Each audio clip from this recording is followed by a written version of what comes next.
Kuna siku njema japo kijibaridi tu cha hapa na pale, ila mambo ipo sawa sana huko shwari. Ukiniona niko ndani ya fulana, mwalimu atakuwa ananijuza kama hili ni fulana ama ni jampa. Jampa tunahitaji mwalimu. Ni fulana. Nipo kwenye fulana na hisi vizuri sana. Hali ni vile ilivyokuwa. Hafla ya michezo tumeshatamatisha. Najua michezo ya kuigiza tayari imeshatamatika. Ukimwona mwalimu Brian Whitkins yupo tayari na sisi, ni kwamba awamu ya kwanza tayari alishasema kwamba amekuepo State House. Alienda kwenye ikulu, ila alienda kwenye ikulu kutembea tu na kula madafu ya pale, akatoka mkono kavu. Yote 10, hayo 9 yote 10. Ni mmoja wale walimu ambao mwaka huu sio mwaka, katika muhula uliopita alipokuwa likizoni alikuwa ameniarifu kwamba hajatosheka na likizo, na atakuwa anatuambia mbona wanaongezewa mshahara na wana likizo nyingi sana. Tayari wamekuwa na likizo mwezi mzima. Kwa sasa wana likizo ya maandamano baridi. Wanagoma tayari, wameambia serikali kwamba siku 9 tu zijazo watakuwa sasa wana tatiza shughuli nzima ya elimu, masomo shuleni. Hujambo bingwa? Sina neno. Nimekuwa pale na kufuatilizia katika awamu ya kwanza, umesema mzima. Familia wajambo? Hawana neno. Tuko sawa. Tunajaribu kung'ang'ana na maisha. Nyinyi mnang'ang'ana na maisha au nyinyi mnalipo kwa likizoni bwana? Tunang'ang'ana na maisha. Kuja pengine taswira kamili. Mwalimu ana likizo ya muda gani nyumbani bwana? Nyumbani. Kwa mwaka mnafanya kazi miezi mingapi? Si nyingi sana. Nyingi sana. Ambazo hamfanyi kazi ila mnalipo mwaka mzima. Wajua, ndio maana inaitwa permanent and pensionable. Kweli, kachi hapo. Permanent and pensionable wanapewa ile ajira ya kudumu na kuendelea kufanya kazi, na hata wanapo staafu bado wanaendelea kula posho tu. Tukule posho pole. Na kuna watu mpaka tuende hapa chini. Hapa chini tunaachia wale ambao walikuwa karibu na sisi. Wale bado. Next of kin lazima endeleze kukula hiyo. Na mnaandamana bado tu. Tunataka mnagoma. Shida ni kwamba hii ya uhai ndio nikiwa uhai hivi ndio si vizuri. 12% rais amesema mpewe. Hata tukipewa bado ni kidogo tu. Walimu wanalia kila kuchao, hata baada ya rais kuongeza bado wanalia. Wakati mwaka jana mlipokuwa katika mgomo baridi vile haikuwa baridi, ilikuwa mgomo kweli kabisa. Na mkasema muongezewe kitu. Ikasemekana kwamba mlikuwa mmetupiwa mapeni. Tulihisi vibaya sana. Kwa nini tulitaka hizo pesa? Hata wangewacha. Kwa sababu wajua wakikuongeza hivi hela kuna ile inaitwa taxation bracket. Unapata kwamba ulikuwa unaponea ile taxation bracket ya 1000 yako 30, 1000 yako 28 ulipewa, ukajikuta umeingia kwenye 30. Sasa hii kieka hii inarusha, inakupeleka pale, wanakata zaidi ya kitu. Tulisikia vibaya sana. Tulihisi vibaya. Walisema kuna sehemu fulani katika Kigogo Majoko akasema unatia na unaondoa mkono wa huku na kule. Ndivyo walimu wanafanyiwa. Na ndio pengine unajua, nimekuwa najiuliza tangu mimi nakuwa mwanafunzi. Walimu wameishi tu wakigoma wakilalamikia mishahara duni. Sasa hizi ndio huyu mimi nimekuwa nafanya mambo yangu na familia. Walimu wale tu. Wajua wapi sasa nyie bado mnalia tu. Wajua nilikuwa ninaangalia payslip ya nesi. Nikagundua kwamba unajua nesi hapo nyuma, nesi alikuwa anapata mshahara mdogo sana. Nikagundua kwamba basic salary ya kwangu ni mara 2 ya nesi yule. Ya nesi. Sasa nesi ananichapia wapi? Huyu bingwa ako na hizo data allowances. Allowance yake moja peke yake 30,000. 30,000 allowance. No. Hii inaitwa risk allowance, kwamba anajiweka katika hali ya hatari. Anaweza akashikwa na homa. Na mimi unajua nasimama darasani. Na sauti pia natumia sana. Lakini si nyinyi ambaye mnafunza physical education. Standing allowance. Standing allowance nataka. Wale hata wabunge wanapewa sitting allowance, kuketi. Sasa kusimama dakika 40 kila somo kuanzia asubuhi mpaka jioni na kuketi kwenye bunge. Na anafaa pewa allowance. Inaweka sitting ama kustand. Anayeketi anafaa pewe allowances kwa maana hatumii jasho sana, mafuta yanazidi kumjia na anaweza kashikwa na hiyo tu mambo ya allowances. Mnahitaji walimu kipatiwa allowances nzuri, pesa zao si mbaya. Allowances. Sasa allowances tunapewa sisi ni ya nyumba tu na commuting ile ya usafiri. Alafu na nini nyingine? Alafu nyingine tunalipa SHA, tunalipa housing levy. Tunajengewa nyumba sasa hivi. Yako iko Mombasa yako? Mombasa sijui nitaishi lini huko. Anaitwa Mwalimu Brian Whitkins, mwalimu mwandishi na vile vile mfia lugha, mwalimu wa shule ya upili ya wavulana ya St Peter's Mumias. Mara so moja amekuwa anatufana, ni mwasisi vile vile alijiunga, siwezi sema sana ni mwasisi, lakini hakosi kuwa katika ile bracket ya wakuu wa shikadau wakuu wa kipindi chetu cha dawati la lugha. Mwalimu bora sana kulingana na tujifunzeni awards mwaka 2025. Hiyo tulisema tutaisema na tutawakumbusha, tukizidi kuwakumbusha kila wakati. Mwalimu ambaye amechukua hatua ya kufunza wanafunzi, ya kufikia wanafunzi kupitia mitandao ya kijamii. Asante sana mwalimu, karibu. Shukrani. Ili tuweze tukawafaa wanafunzi. Naam. Maandalizi ya mtihani wa KCSE mwaka 2026. Najua tunamesalia mwaka mmoja kwanza kuangazia masuala ya KCSE, alafu ndio tuende grade ya 12 tayari, ili tuwe tunazamia pale pakubwa. Lakini kwa sasa hatuwezi kuacha wewe mwanafunzi wa uliye kidato cha 4 tayari washasajiliwa. Kidato cha 4 naam, walisajiliwa muhula jana. Japo huwa usajili kipindi kinakuwa mrefu kidogo kwa sababu kila wakati yale majina yanaletwa kutoka NEC Nairobi, yanakuja katika shule, mnapitia kuangalia iwapo majina yalitumika vizuri, picha ambazo zimewekwa ziko sawa, wanatia sahihi. Kwa hiyo bado kuna kama sehemu mbili ambazo zimesalia katika usanjari huo usajili. Lakini wamesajiliwa tayari, walishafanya sahihi ya majina yao, walifanya kabla vijana nyumbani sehemu ya kwanza. Kwa hivyo nadhani kufikia Juni yao itakuwa imeisha. Kwa sasa basi ni vizuri kuwaita watahiniwa kwa maana tayari washaenda. Sasa hivi ni watahiniwa. Kwa watahiniwa wa kidato cha 4 tupo hapa kuhakikisha kwamba nyote mahali mlipo mnapokea mafunzo ya ziada. Najua wengi Jumamosi na wakati wa kufanya usafi chuoni na ule muda wa kupumzika, lakini shule nyingi tunashukuru sana, hasa eneo la magharibi, wameamua kukumbatia dawati la lugha. Saizi wanafunzi wameketi kitako, wanamsubiri mwalimu Whitkins Odeo akiwa na Hiran Mugaisi kuweza kuwafanya watu wetu tumewaandalia nini bingwa. Maandalizi ya karatasi ya 3. Japo tuwezi sema kwamba hao ni wanafunzi wetu ambao wapo, na nimejua kwa nini nazungumzia hivi. Katika muhula wa kwanza tulikuwa tujawagusia pakubwa, tumekuwa tunafanya masuala na grade ya 10. Watahiniwa kidato cha 4 karatasi ya 3. Wacha tuwakumbushe katika karatasi ya 3 KCSE 2026 wanafaa wawe wanategemea nini? Sehemu ni zile karatasi ambayo imekuwa ikibadilika kila wakati kwa sababu wajua karatasi ya 3 imekuwa na kuna mnyama anaitwa lumbwi. Ana tabia kubadilika kila wakati, kwamba ukiwa unafikiri kwamba lumbwi atakuja katika njia hii, anabadilika, anachukua mkondo mwingine tofauti. Kwa hiyo sasa hivi baraza kuteni mtihani inajaribu kusema nini? Inajaribu kusema kwamba karatasi itapitwa na mwanafunzi ama walimu ambao watakuwa ni makini sana na watakuwa wanaangazia kila kitu katika karatasi. Kwamba hakuna chochote ambacho anasema kwamba hiki ni kinyepesi, na pia vile vile awe mwalimu ambaye ana macho ama tuseme ni maono ya ndani sana katika karatasi, kwa sababu wanabadilisha masuala fulani. Mwaka jana kwa mfano sehemu ya swala lazima waleta tamthilia ya Bembea ya Maisha, wakawa japo tulikuwa tumezungumzia haya masuala mengine hapa, Lakini watu wengi unajua tukizungumza walikuwa wanaona kana kwamba hivi vitu tunasema, lakini huenda ni ile tu tunasema kwa sababu lazima ni sehemu ya fasihi. Lakini hawakuona kama kuna uwezekano kweli baraza mtihani mtu akaketi akataini. Walichukua kwa mfano hili swala la mbinu rejeshi.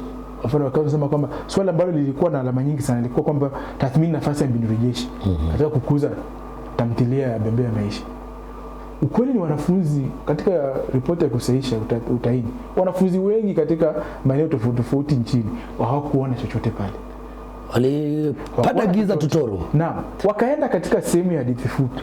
Mambo ambayo tunazungumzia hapa kila wakati, lakini watu wengi kwa sababu hawajakuwa kijitahini. Unajua shida ni moja, walimu wanatahini mitihani yao. Mwalimu, acha nikuchachawize kidogo. Na tuanze pakubwa, tuachane na karatasi upande wa mtahiniwa.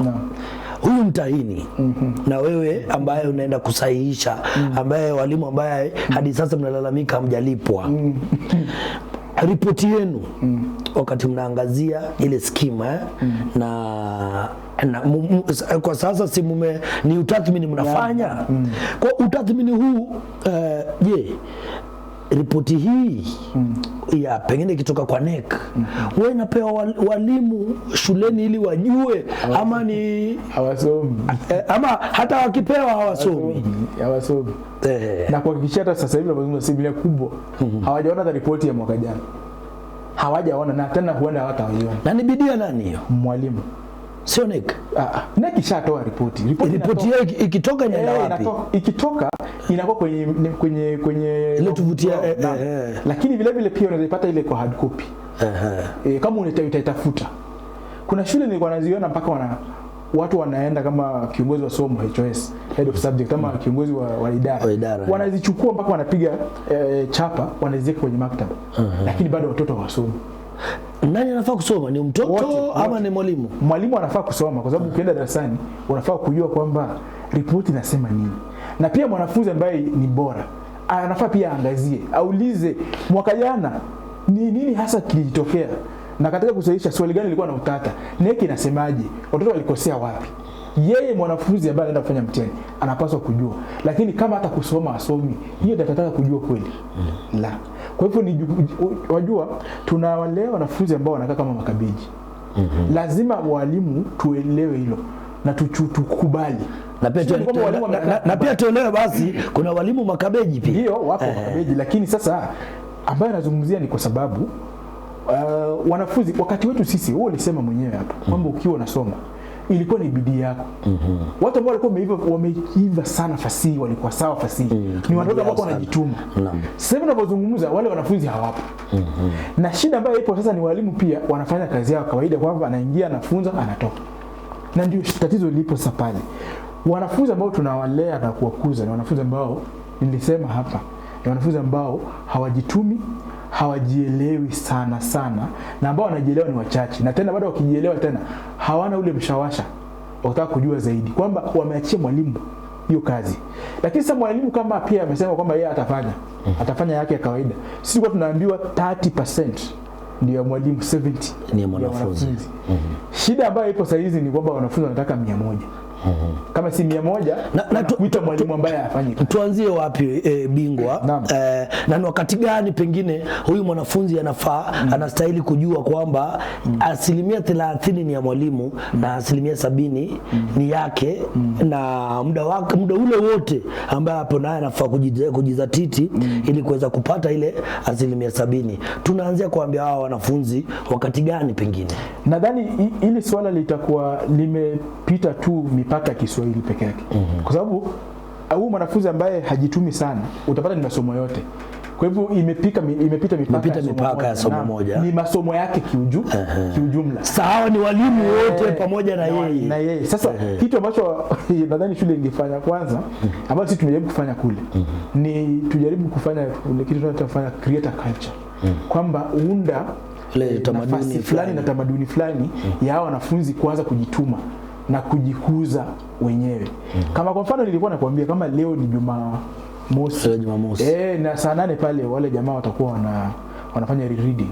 Wanasoma set books peke yake lakini ni Kiswahili. Kesho Sunday ni reading lakini Kiingereza. Kwamba unamlazimisha kwa njia zozote zile kwamba lazima wewe usome. Tafuta njia usome. Kesho wewe lazima ukasome. Ati unajua mwalimu kesho ni 2 hours. Utakuwa unasoma. Na mwalimu sasa nisiposoma utafanya aje? Utajionea tu, utasoma. Na unajua nini atasoma? Kwa sababu Jumatatu tuko nao. Akiwaambia Jumatatu tuko nao. Jumatatu saa 8. Kuna kitu chuma mzito kinashuka. Naam. Sufuri tu lazima asome. Na sufuri ukipata leo saa 8 mwanafunzi lazima atasoma. Kwa hivyo bora kutana na chuma. Kwa sababu asipofanywa hivyo na kuhakikisha ila na atasoma. Au wanafunzi hawawezi wakasoma. Utapata 2%. Wanafunzi 3-4 darasani yatasoma. Kuna wanafunzi sisi wakati wetu kwa wanafunzi unachukua kitabu unasoma mpaka mbele. Kama hata mjaanza set books. Hivi vitabu teule mjaanza kusoma. Lakini kuna mtu tayari alishasoma. Alijua anafaa asome, ashaambiwa mwaka huu tunasoma hivi vitabu. Amechukua kitabu mwenyewe amepitia ajue tamaa ile. Wakati wewe upo darasani ukifungua kitabu mwanafunzi anajua. Sisi sasa hivi hao wanafunzi unafungua kitabu na hao na wanafungua. Nikianza Mangwasha alianza siku mzima, pia ndiye anasikia mara kwanza Mangwasha alianza usiku mzima. Na wakati umefika mwisho na yeye ndipo naye amefika mwisho sasa. Anangoja uchambuzi wako akamilishe. Haiwezi. Sasa walimu lazima watafute njia ya kusukumana, na hiyo utafanya tu iwapo unamshawasha na ari ya kukipenda na kukienzi Kiswahili. Iwapo unaenda matokeo mazuri kama baadhi yetu, utatafuta njia zote, uwe mbunifu, utafute njia ya kusukuma wanafunzi. Kwa sababu wakati baadhi yetu sisi tunasema kwamba wanafunzi kupita mtihani ndio fahari yetu. Sisi wengine tumekuwa hapa kwa sababu ya nini? Matokeo ya wanafunzi. Kwa tathmini yako mwalimu, wewe ni mwalimu ambaye umejitoa kwenye lile kapu la makabeji pengine ushasema. Umeangazia ripoti. Naam. Umewaona wanafunzi wako, na mimi nashukuru sana kwa maana huu ni mwaka wa 2 tangu wewe unajiunga na St. Peter's Mumias. Sijui kama umeshakamilisha mwaka au bado ni miezi kadhaa, kwa maana najua ulijiunga katika muhula wa 2 wa 3 Machi, kumaanisha tayari mwaka umeshatamatika. Na ukinielezea kwamba wanafunzi wako ulipokutana nao na darasa lile ilibidi mwanzo uweze kuvalia magwanda ya kukabiliana nao sana, na ikawa ni afueni walipofanya mtihani wa kitaifa wa KCSE mwaka 2025. Uliweza kujivunia na ukasema kweli hapa nimepiga hatua, na hata ukaniambia katika ule mwezi wa Aprili na Machi kuendelea ulikuja ukasema hapa nimefanya kitu na nahisi kuna kule kuweza wanafunzi wameweza kuchukua mkondo mpya. Bingwa umeangalia tayari ripoti. Wanafunzi wako mwanzo tukianza kuzungumza kabla ni kuchichawizi tayari ulikuwa umeshaniambia kuna masuala ambayo wewe tayari ushaona kwenye ripoti. Na ukaniambia kuna wanafunzi sehemu fulani walikuwa wanapata giza kabisa. Pengine kwa wale wanafunzi, kwa wale walimu ambao wana nia kama yako, wana uwezo kama yako kujituma, ni nini mwanafunzi anafaa kufanya wakati ule, au ni mikakati gani mwalimu anafaa kuweka ili kuhakikisha kuna mwanga sehemu hizo kwa wanafunzi? Jambo la kwanza na pengine tunazungumzia kidato cha 3 na kidato cha 4. Nadhani jambo la kwanza ni kwamba kwa mara ya kwanza ushairi huko na tatizo sana. Kwa mara ya kwanza ripoti inaipatia clean bill of health ushairi, kwamba kama si ushairi wangeangamia kama wote.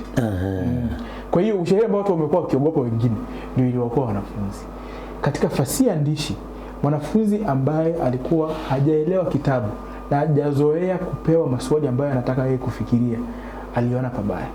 Na kitu kimoja ambacho walimu wanafaa kufanya sasa hivi katika fasihi andishi, hata achia mbali maswala ya kusoma, waelekeze wanafunzi namna ya kujibu maswali. Kuna wanafunzi walionekana ambao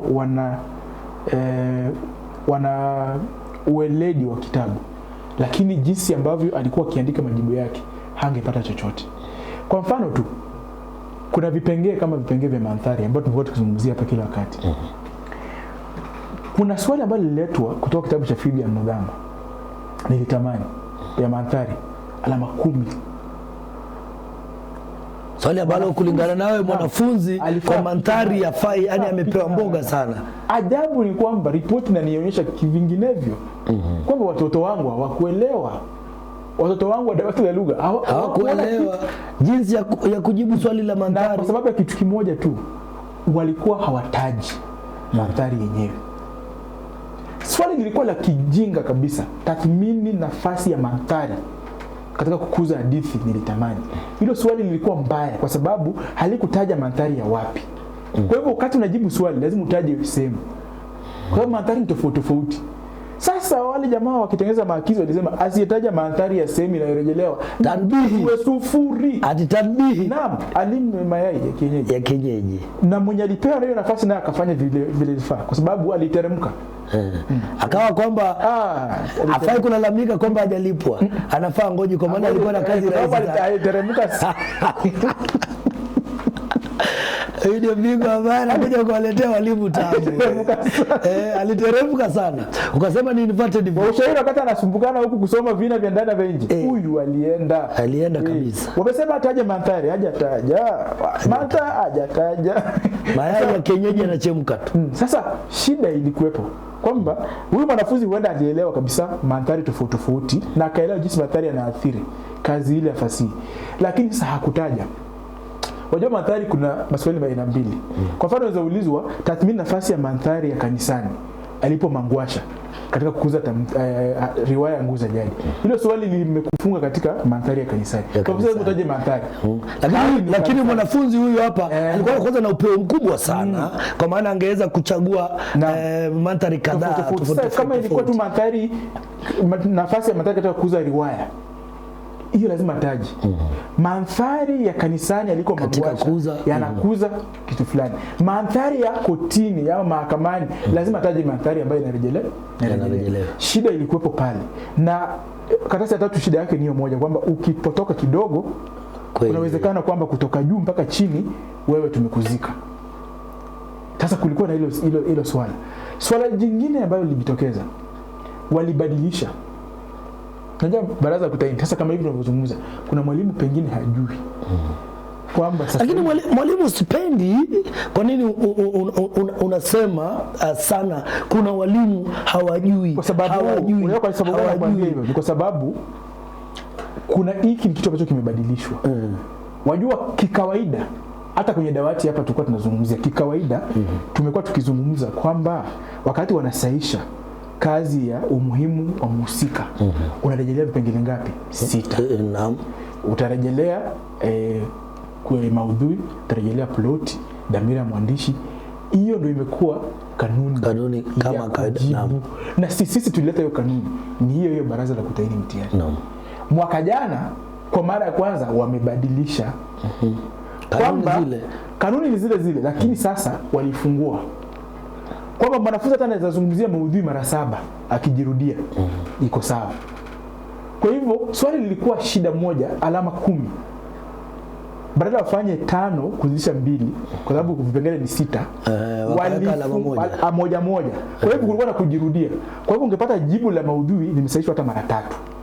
Hicho ni kitu ambacho kimefanywa mara ya kwanza mwaka jana. Sasa kumaanisha wale wanafunzi ambao waliandika 3 4 ama wakijua tu wakapata 4. Ndio maana tunasema kwamba hivi ni vitu ambavyo lazima watu wajue. Naam. Sasa kuna mtu pengine hajui hilo lilitokea. Na kwenye ile ripoti wamesema kwa sababu gani? Na unajua sasa sisi NEC ndio inaamua. Utaini sheria ndio wanatunga. Sasa hadi sasa mwalimu yeyote hafai kusema kwamba hajui. Hafai kusema kwamba ni yule mwalimu ambaye alishafikia ripoti. Lakini kama hujafikia kweli wewe hujui. Ndio maana nasema kwamba wakati huu wakati unawaandaa wanafunzi katika umuhimu wa msemaji, almradi swala lijamfunga. Unajua kuna njia mbili ya kutaini umuhimu wa msemaji. Waanza kuambia tu eleza umuhimu wa msemaji fulani. Kama ni Mangwasha, eleza umuhimu wa Mangwasha katika kukuza riwaya Nguu za Jadi. Hilo swali lilikuwa mwaka jana. Na walitaini mara ngapi? Mara 3. Kulikuwa na udhaifu wa NEC pale. Katika sehemu ya riwaya wakaleta hilo swali la umuhimu. Tena katika sehemu ya hadithi fupi wakaleta umuhimu. Tena katika tamthilia wakaleta umuhimu. Kwa hivyo concept moja ikatainiwa mara ngapi? Mara 3. Kwa hiyo mwanafunzi ambaye ubaya ni mmoja, mwanafunzi ambaye alikuwa na shida na hiyo concept akawa na mbona NEC pengine wafanye hivyo? NEC wanajua mambo yao. Hamna sheria inasema usitahini vile ipo. Hamna.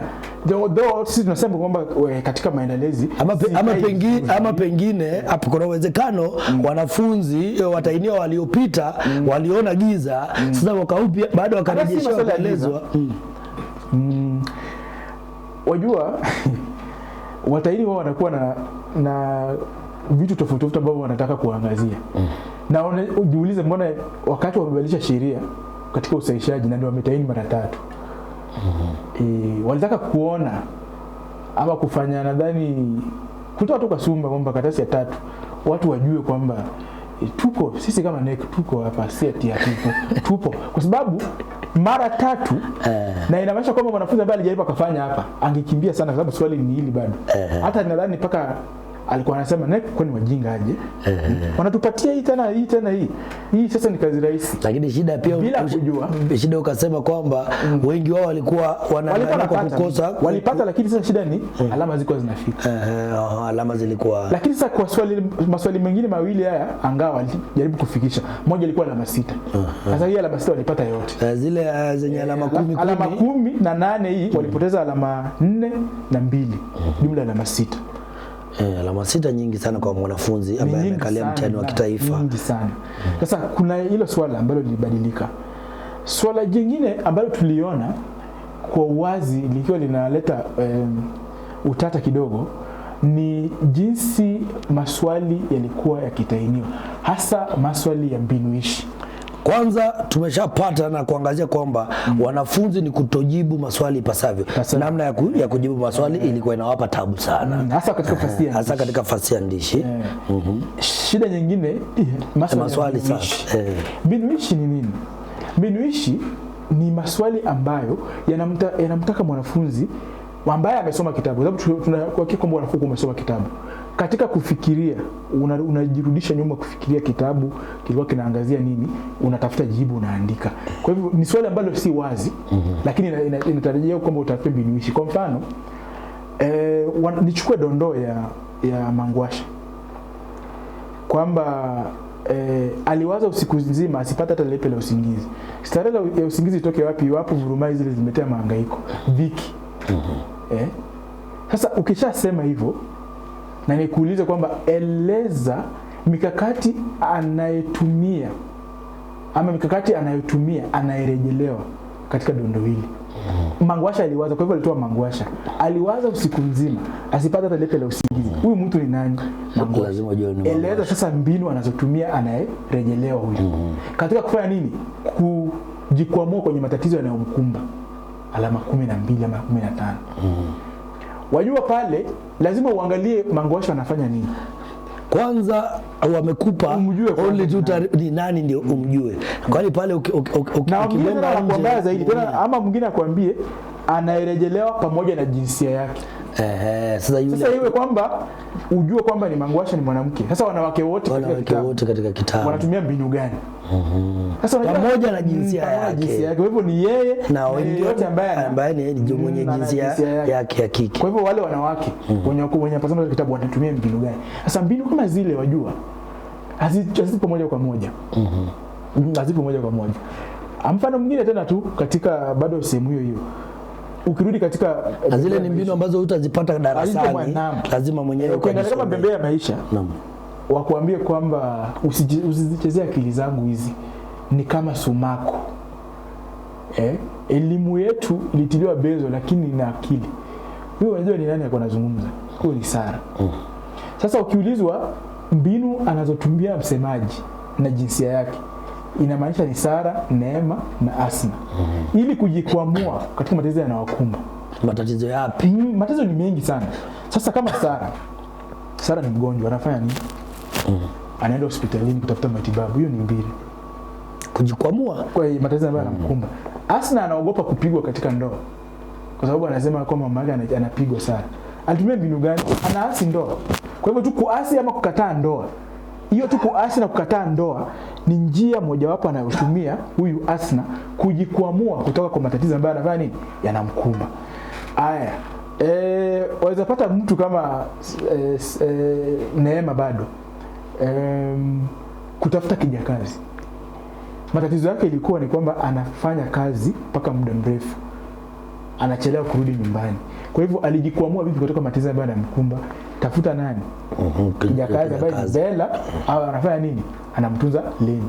Unajua hivi vitu vyote ni akili ya kitabu. Sio darasani. Sasa baraza kuteni mtihani nikita maswali kama hayo, waona sasa matatizo yanatoka.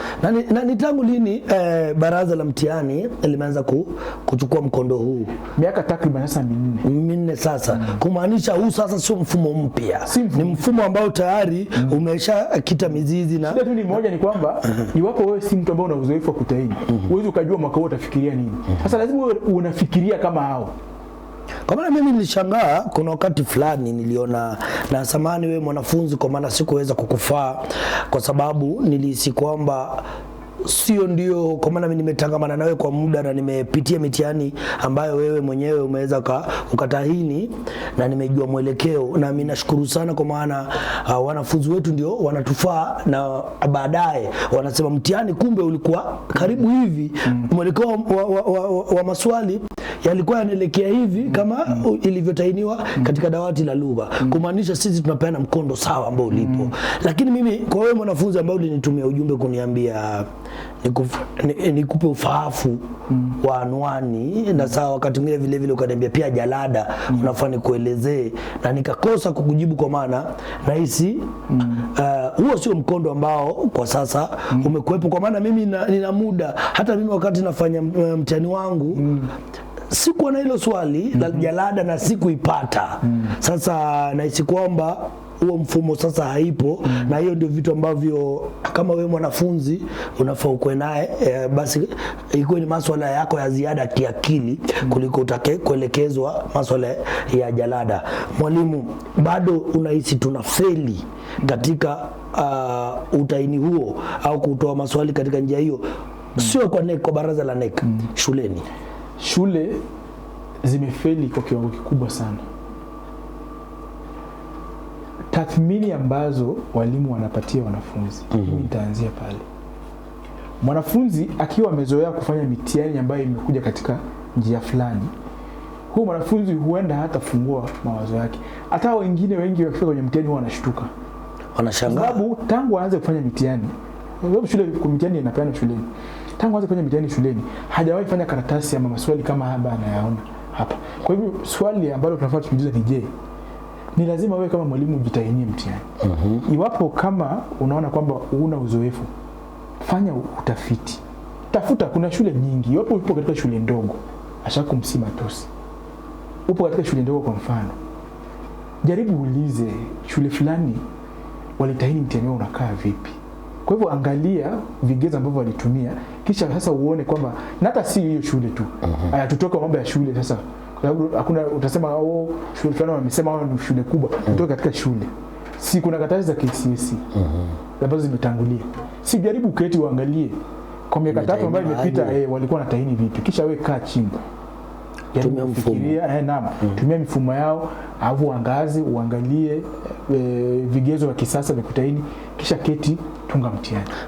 Mwalimu anafunzwa kutengeneza utathmini wote ule. Wanafunzwa kiujumla katika chuo kikuu. Ile tunaita Bloom's taxonomy, kwamba when you are assessing, wanasema unaangalia vitu vipi wakati unatunga mtihani, na mtihani bora ni mtihani ambao unakaa vipi. Kwa maana nimegundua, nauliza hivyo kwa maana nimegundua katika kaunti hii yetu ya Bungoma, hasa mjini hapa, ninajua maduka kadhaa ambao wanauza maduka ambayo yanachapisha tu mitihani, yani wale, na ikanishangaza kwamba na wakati fulani nitakuja na hisi tutarejelea hasa utathmini kwa wanafunzi wa JSS hawa na grade ya 10. Naona walimu wengi sana wanasema hawaelewi cha kufanya kwenye mitihani. Sasa nashangaa wewe kama mwalimu ambaye unafunza uelewi, huyu jamaa wa kupiga chapa hapa ambaye anakuuzia mitihani anaelewa? Na ndio nahisi, ndio maana nimeulizia hiyo, pengine nahisi ukisema kuna huo mazoea. Mwalimu anafaa kuanzia wapi bingwa? Pengine ndiye awe na hiyo uzoefu. Umesema tayari aanze kutafuta mitihani ya KCSE, pengine awe na marafiki shule wanafanyaje, shule wanafanya namna gani? Na ni hadi lini mwalimu anafaa kufanya hivyo bwana? Anafaa aanze mapema. Kwa mfano mimi huwa nasema sijawahi nyima mtu hekima ama maarifa. Ningekuwa mimi kweli ninanyima watu hekima ama maarifa, kwa sababu nikija hapa kwenye kipindi cha Dawati la Lugha, jambo la kwanza ni kwamba tunafaa tufanikishe kipindi. Naam. Ningekuwa nakuja kufanikisha kipindi kiujumla. Lakini nadhani katika kipindi hiki nimejaribu sana, hasa wakati wa KCSE. Iwapo tunaweza zungumzia kitu na kije kwenye mtihani, inamaanisha mimi si mchoyo wa kupeana maarifa. Na iwapo kama najua kitu fulani basi nitakisema. Kwa hiyo shida ama kasuma ambayo ipo ni aidha walimu wenyewe hawajali kwamba kitu ambacho kitakuja kije tu. Unajua baadhi yetu sisi kama sasa hivi tunazungumza, baadhi sisi hatulali. Kama muhula huu tumeanza, kwa mfano tunafanya launch of revision wiki ya 3 kwa masomo yote. Sisi tunaanza revision wiki ya 3. Tayari mshakamilisha. Tumechelewa kwa sababu kwa watu wa jamaa wa sayansi kuna masomo mawili ambao wamebakisha mada moja. Tunataka wamalize. Kisha itakuwa hafla. Wazazi wataalikwa shuleni. Waje tuwaambie sisi tumemaliza syllabus, tuweke launch ya targets, tuambie tunaazimia kupata hili na hili katika kila somo na kiujumla, na hii kazi itakuwa wikendi moja. Na hii kazi tunaanza sasa Jumatatu rasmi. Sasa wajibikeni kama wazazi. Sasa ni darasani, ni kufanya marudio, mitihani, kufinya mahali ambayo ile gray areas nilikuwa nakwambia, kwanza mambo ya gray areas sasa, na kufinya hapa na pale. Sasa ni kwamba unafaa kwanza uanze kuwa na mshawasha wa kutaka kupata matokeo mazuri ambayo haipo. Mimi kama sasa hivi ninapozungumza, kuna jamaa anaitwa Mtali Chesebe, mwalimu mkuu wa Tenwek, pia ni mfia lugha sana. Huwa anaandika makala nini, lakini ni principal. Lakini anaenda paka darasani wanafunza. Halali pia kabisa. Yeye yani anapenda Kiswahili sana. Sasa Tenwek, jamaa wa Tenwek huwa anasema kitu kimoja hata kwenye kongamano. Tukienda na Tom Kimbaraza kuna muda pale, alikuwa akisema waulize wajuao. Hata kwenye yeye akianza kupeana maneno yake pale akiwa anaelekeza watu, kwa sababu pia huwa anazungumzia shule tofauti, walimu katika hafla na warsha, yeye atakuambia kitu cha kwanza kwamba waulize wajuao. Akasema hata mimi nauliza, kwa maana nafahamu wajuao. Mimi ni bora kabisa, najua masuala ya insha. Yeye kwanza sana huwa ni mtaalamu wa insha. Mimi nikitaka kuuliza chochote sasa ya insha, niseme najua vitu vingi kwenye insha, lakini nikitaka kujua zaidi sitauliza mtu yoyote. Nitamuuliza Mtali Chesebe. Kwamba kwa ile ambayo ninayo yenye najua, nataka kuongeza nyingine, kuna mtu lazima nitamuuliza. Si mtu yeyote. Kwa sababu nilitumia kauli yake na nikaona inafanya kazi, kwamba waulize wajuao. Kwamba wewe unakuwa unajua hiki, lakini kuna wale ambao wanajua iko kicho kingine, waulize wale. Walimu waanze kujifundisha kufanya utafiti na kuuliza. Na shida iko kutajitathmini, kwamba tukibadilisha jinsi ambavyo tunatathmini karatasi ya 3, utahini wa karatasi ya 3, tuanze kuelekeza wanafunzi maswali ambayo NEC inataka wafanye, au wanafunzi wataanza kuimarika. Lakini tukianza kuuliza eleza maudhui yafuatayo: 1, umaskini, alama 10; 2, wajibikaji, alama 10. Mwanafunzi akienda kwa mtihani amezoea tu anataka mbinu. Eleza sifa za Sara, alama 6. Imeisha hivyo. Eleza jinsi sarifu inavyojitokeza katika kitabu, alama 10. Akienda kwenye mtihani anakutana na swali linalohitaji akili, anashangaa. Anaambiwa eleza matumizi ya mbinu ishi, katika mbinu rejeshi katika kukuza, anashangaa. Mbinu rejeshi sasa itoka wapi, lakini anaijua. Ama ploti. Anapata fafanua mandhari ya Pondamali katika kuwajenga wahusika mbalimbali. Kweli anajua mandhari, lakini kuwajenga ana taarifa tena mbalimbali. Na alama pale amekewa nani. Akijaribu sana anafikiria moja, na hiyo moja bado ni ya uongo. Sasa waje ni ya uongo. Walimu tukabiliana, naona muda wetu unazidi kutupa leo matari mambo kwa utaini. Sasa tukijitayarisha kufanya huu mtihani, jambo la kwanza baada napatia wanafunzi pamoja na walimu kwamba tutafute ripoti ya baraza la kutaini mtihani. Na tuisome ripoti kamilifu. Na ripoti yoyote ile katika hata kuandika insha, ripoti na mapendekezo. Ripoti ya NEC ina mapendekezo. Sio ripoti tu. Mapendekezo. Wanakupatia hali halisi. Ya taswira kitu kilichofanyika. Wanatumia takwimu, numbers. Asilimia fulani ilianguka, asilimia fulani, wanafunzi fulani walifeli. Wako mpaka na takwimu. Kisha wanakuambia tunapendekeza walimu wafanye nini na wanafunzi wafanye nini. Na wakishasema hivyo ni wazuri tena kwenye mtihani. Watatahini tuone kama ulifanya venye walikuambia. Alafu sisi tuko hapa tunapiga kelele, tunasema NEC ni mbaya. Tukija hapa tuseme soma kuhusu jinsi ya kuzuia ajali barabarani, unasema sisi tuliona mtihani. Kuna wale ambao waliona mtihani na tunawajua, wasiwekelee ripoti ya baraza la mtihani chini. Kuna wale waliona. Ila tunashukuru sana mwalimu kwa kutenga muda wako na kuhakikisha kwamba utathmini ambao umesema wewe sio mchoyo wa hekima na sio mchoyo wa kupeana maarifa.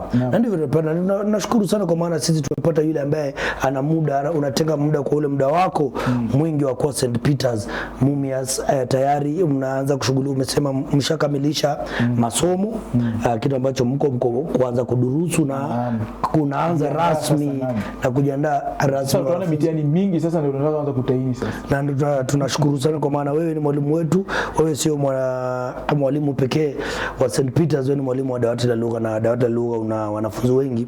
Na nashukuru ulisema wanafunzi wako wa dawati la lugha ilibainika kwamba waliona giza kulingana na ripoti fulani kwa kutojibu maswali ipasavyo. Kukamilisha bingwa, pengine maneno yako ya mwisho, alafu tuweze kufunga kipindi, na natumai pengine kuanza juma kesho au katika misururu ambaye tumeselea vipindi tayari. Najua umekuwa na mwendo mrefu sana kwa darasani.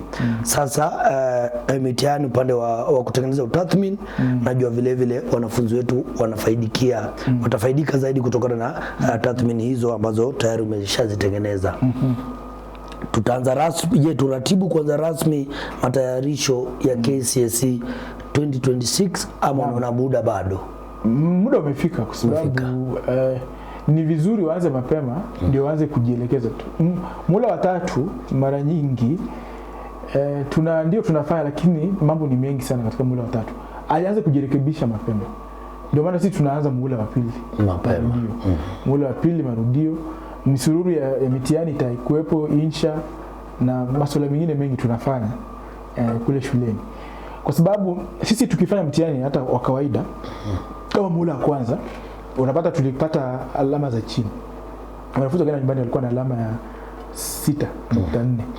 Lakini si hata tukuchukulia kama kitu, tulijua tu tutatengeneza nyumbani tu. Tutatengeneza tu hii kidogo. Kwa hivyo 6.4 hiyo itageuka itakuwa 10. Njia ya kuigeuza kuwa 10 ni huu muhula wa 2. Kufunza ni sehemu nyingine ya maandalizi. Lakini sasa kitu ambacho tunafanya baada ya kufunza hapa pia ni kitu cha kimsingi. Sasa sisi tunaanza rasmi masuala yetu majuma mawili kuanzia sasa ijayo. Kuanzia sasa tunaanza hilo swala. Kwa hivyo tunatu juma la kesho ile juma nyingine. Jumamosi au juma nyingine tutakuwa tunafanya nini? Hiyo hafla ya kuzindua. Nasema wazazi watakuwa tayari wamesharatibiwa kuja shuleni. Na pia vile hao pia watuambie maono yao ni yapi, wanaona tuazimie nini. Sisi tu tunaazimia. Unajua uzuri sisi tuna washikadau wote. Hata wazazi tunawauliza mnataka tupanie kupata nini? Wanafunzi watatuambia azma yao. Sisi wenyewe tuna yetu, malengo yetu. Sasa ni wazazi zamu yenu. Watoto wamesema hiki, walimu wamesema hiki, nyinyi mnaona vipi? Na sisi tumejiandaa hivi. Nyinyi mna nini la kusema? Asante sana mwalimu. Maneno mazito ila ya ukweli. Bila malengo watu wapo. Na tayari mshasema ingawa mko vile vile katika mgomo baridi na kutatiza masuala ya elimu, lakini malengo yenu ni yale yale.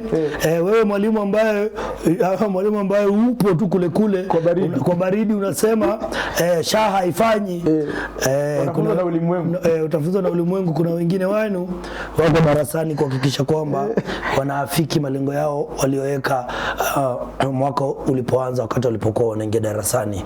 Usio yule mwalimu ambaye unaenda na upepo. Tunajua matatizo yapo, lakini vile vile wakati upo sawa, jikakamue, fuata kanuni, fuata ratiba, na vile vile wafae wanafunzi wako, ili pia wewe nawe jamii NECO wasipokupenda au wizara ya elimu isipokupenda, jamii ipo na wanafunzi. Hakuna kitu kizuri kama unapotembea barabarani alafu mwalimu unasikia mwalimu wangu yule. Mimi kwanza wanajua wale wananitaka nikutana nao mpaka wote wameniweka jina. Juzi nimeona wengine wakija ile clearance shuleni pale.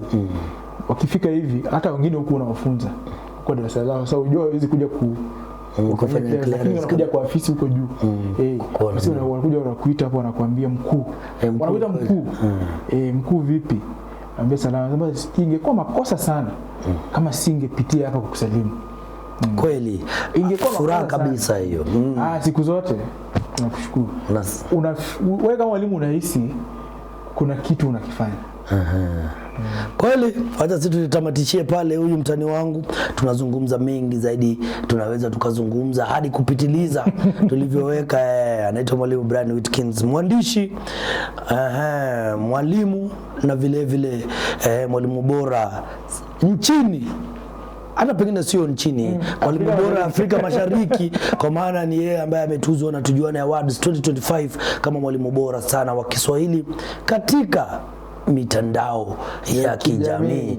Na yupo na tunazidi kuona fahari kabisa sana na tunasema mwaka huu akiitisha tena bado tunawalambisha sakafu wale wengine kwa mpigo. Tunahakikisha kwamba kila kitu kiko sawa na kiko sawa. Tunamshukuru sana kwa kuzidi kutufaa, kwa kuzidi kukuza dawati la lugha na kukufaa wewe mwanafunzi. Cha msingi ni kwamba kila wakati kama mwanafunzi tupo hapo kwa sababu yako. Tuna uwezo wa kufanya kipindi tupitishe muda, lakini je, wewe umenufaika kutoka chochote? Na hisi leo kwamba imekuwa ni zamu yako wewe mwanafunzi na mwalimu. Kwanza mmeweka malengo. Je, mwalimu wako ameweza kupitia ripoti ya NEC kuhakikisha mnapata mkondo sawa? Na je, mchakato mzima wa kuhakikisha unapata alama bora katika KCSE 2025 imeanza kutekelezwa? Iwapo kama bado wana majuma mawili kuweza kuanza kudurusu rasmi, naomba wewe mwalimu wako aweze kutamatisha na aweze kukupa muda ule sawia, ili mtakapofika muhula wa 3 na kuanza kufanya mtihani upo tayari. Asante sana Kevin Kibet kwa kuelekeza kipindi hiki.